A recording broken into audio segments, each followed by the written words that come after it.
There comes a moment in life when you look into the mirror and realize you've been carrying a weight you never agreed to hold. A heaviness that wasn't your choice.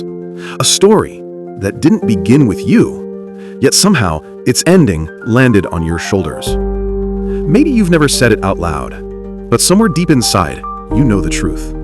That the person you became, or the person you're afraid of becoming, has something to do with your father, whether he was present or not. This isn't about blame. This isn't about pointing fingers. This is about the silence. The kind you only hear when all distractions disappear, and a simple question finally rises. Why do I feel so weak sometimes?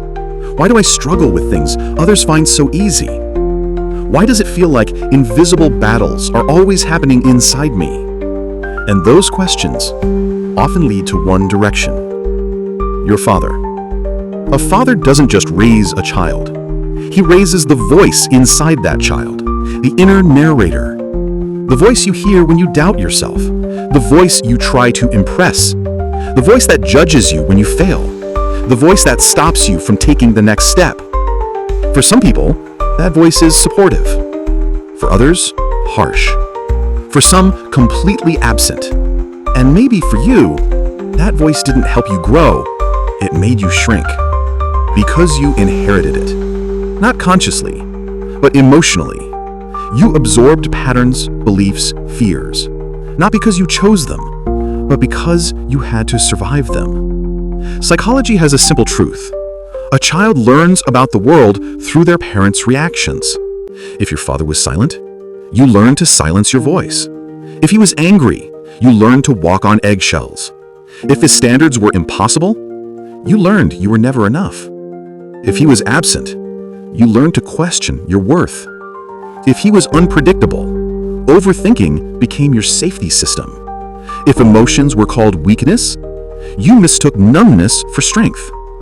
If he never apologized, you believed admitting mistakes was dangerous. If he demanded perfection, your anxiety began masquerading as ambition. If he shrank from life, you believed shrinking from potential was normal. None of this was your fault. This was psychology. You spent your early years in survival mode, studying his moods when you should have been learning your own feelings. And when a child lives in survival mode, their brain also develops in survival mode. That isn't poetry. That's neuroscience. That's why today you feel stuck. Not because you're weak, but because your nervous system learned to anticipate danger, not possibility.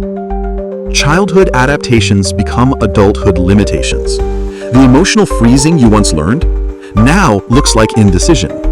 The self-doubt you absorbed now hides behind humility.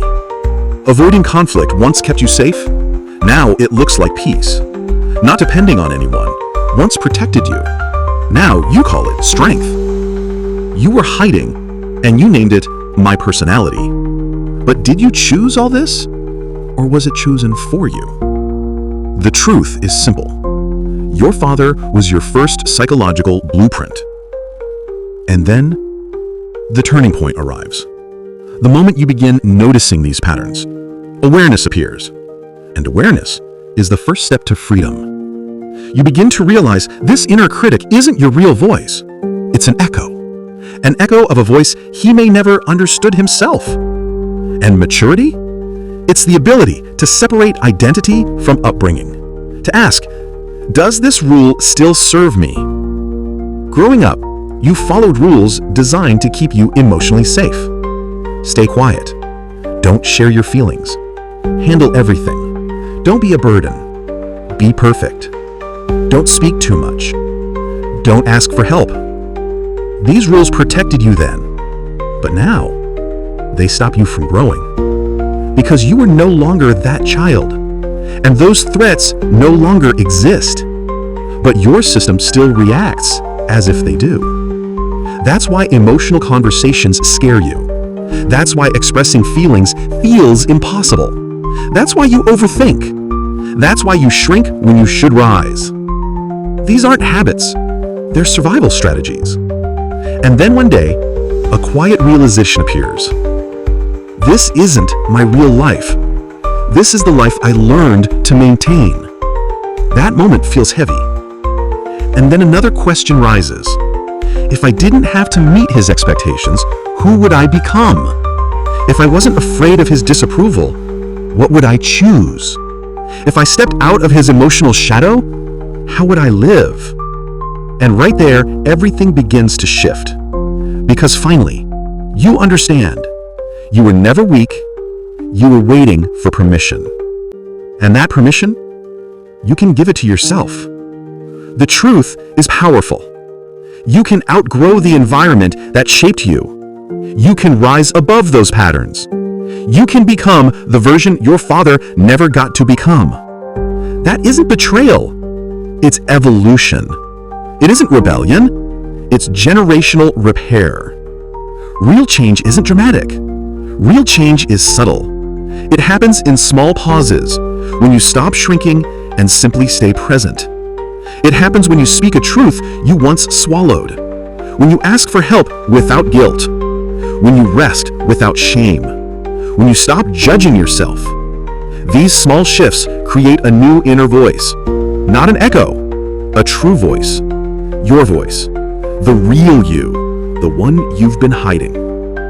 And the final truth? You were never broken. You were conditioned. And what you once mistook for weakness was just the beginning of your transformation. You are finally growing in the direction where your real strength unfolds.